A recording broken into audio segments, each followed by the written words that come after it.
Ladies and gentlemen, Linda Mwananchi are expected to embark on a series of political activities in Homa Bay County today. But the situation on the ground is very bad.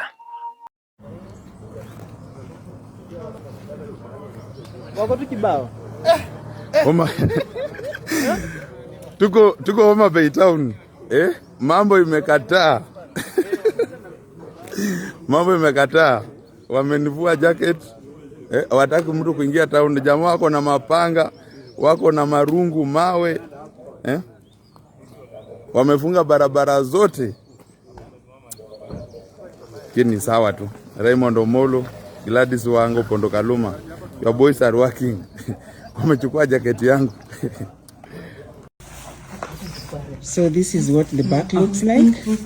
Wameivunja tu kabisa. We tried leaving but we found the roads barricaded and we had to drive back to where we were sleeping. So this is what they've done to our car. Anyone who hasn't left, please don't leave. Just stay wherever you are. The roads are already barricaded. And I'm asking myself one question. Why are the Luo nation fighting amongst themselves?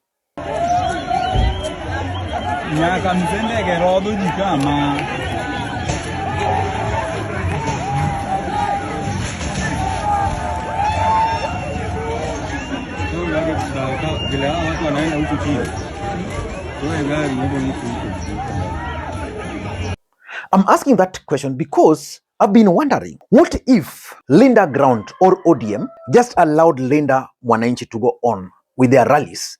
Because at the end of the day, the visitors will come and they will go. Homa Bay will remain. Why are they destroying their own town?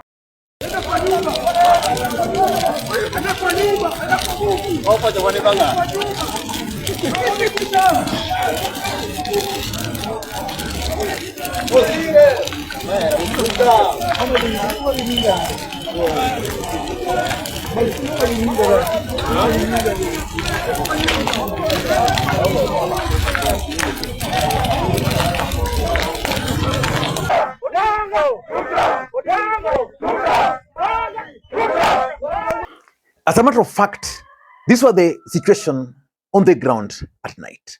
People never slept.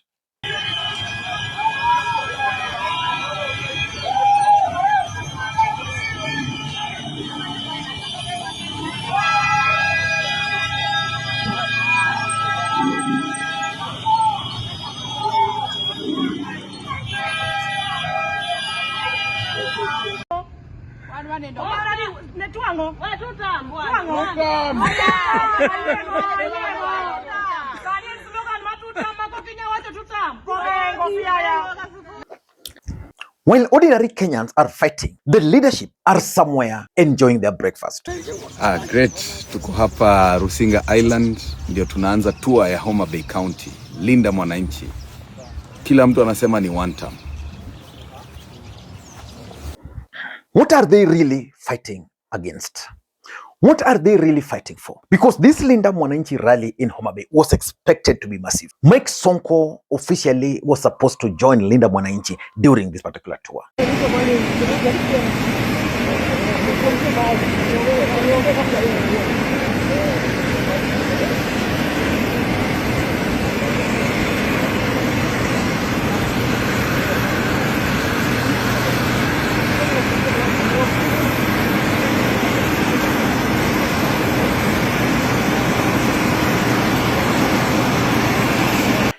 I want to offer one advice to you from Homa Bay.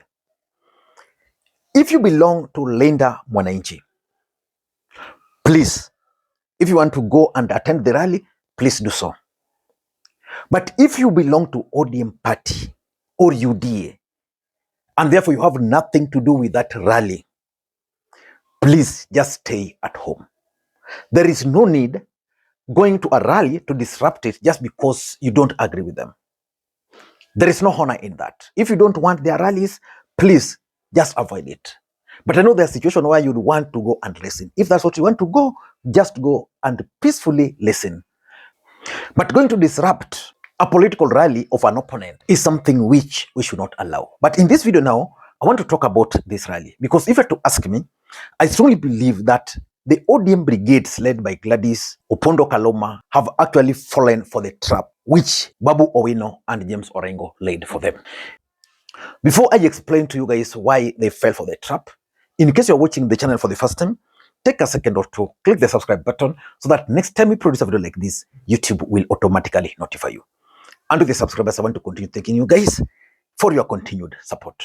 Because without that support, this channel cannot be where it is. Ladies and gentlemen, what is really, ladies and gentlemen, what are these guys really fighting for? For me, it's about Raila Odinga succession politics. Each one of them wants to prove a point.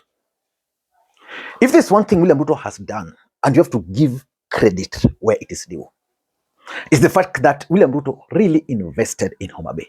In fact, the investments in Homa Bay began even before Raila Odinga took the people to broad-based government. Because William Ruto wanted a situation where, even if he were going to lose Nyanza, at least he wanted to carry Homa Bay, where his blue-eyed man, Raymond Omolo, comes from. So when Raila Odinga joined and Gladys Wanga, of course, joined government, a bit of development started showing up. Like, for example, this is a Homa Bay street. For those who know Homa Bay, it never used to be like this before.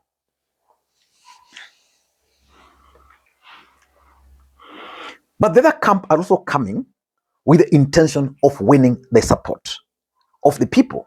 So it's about Raila Odinga succession politics. But if you are to ask me, Linda Mwananchi have already won the propaganda war. Whether people will attend the rally, whether the rallies will be stopped, they've actually won the war. Gladys Wanga and the team fall for the Gladys Wanga and the team actually fell for the trap. Why am I saying this?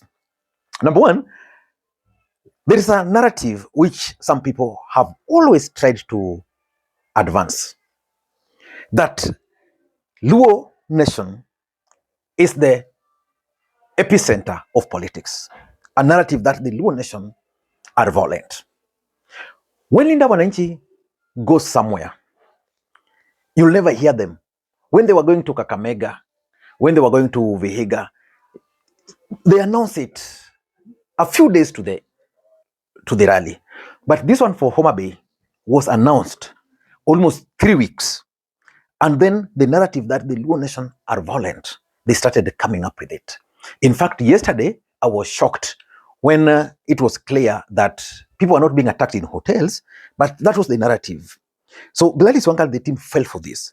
Because at the end of the day, after this rally, whether it's going to be successful or whether it's going to flop, whether people will attend or whether they'll not fail to reach the stadium, the truth is now the Luo nation are being viewed outside there as violent. Remember, Rigathi Gachagua was in Nakuru. What happened to his convoy? His convoy was stoned. I mean, but that's not a narrative now. The narrative is going to be about the Luos being violent. And importantly, number two, there is something about 2027 election. William Ruto is banking on the Luo nation, which means for William Ruto to succeed, he must get the highest possible number from the Luo nation. But what we are witnessing is going to reach a point where people will not see the need to go and vote. So it's going to boil down to what I call voter turnout. If the voter turnout will be low, because people, women, the children, and the elderly will fear that if you go to the polls, people will be beaten. At the end of the day, they will not see the need. Yeah, this violent, people will start saying, okay, hakuna kura ya Raila. So what's the need of us going to vote while this is happening? So for me, it's going to affect voter turnout. And as a matter of fact, the ODM brigades will also find it very difficult, in my view, if you were to ask me, they'll find it very difficult to campaign beyond the Luo nation. For example, if this rally is disrupted, rallies are disrupted. The other day,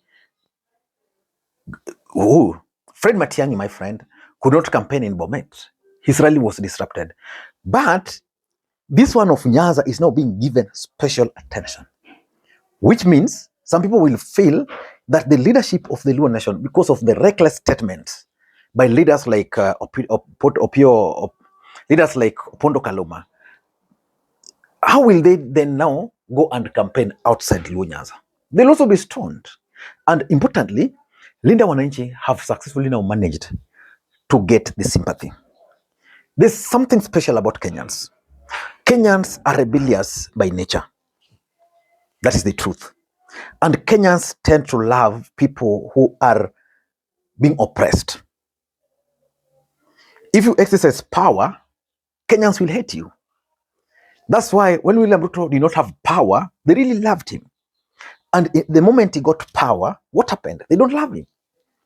Yeah. So the thing is, Linda Mwananchi today have successfully managed to win sympathy. They're being seen as people who are being targeted for no reason.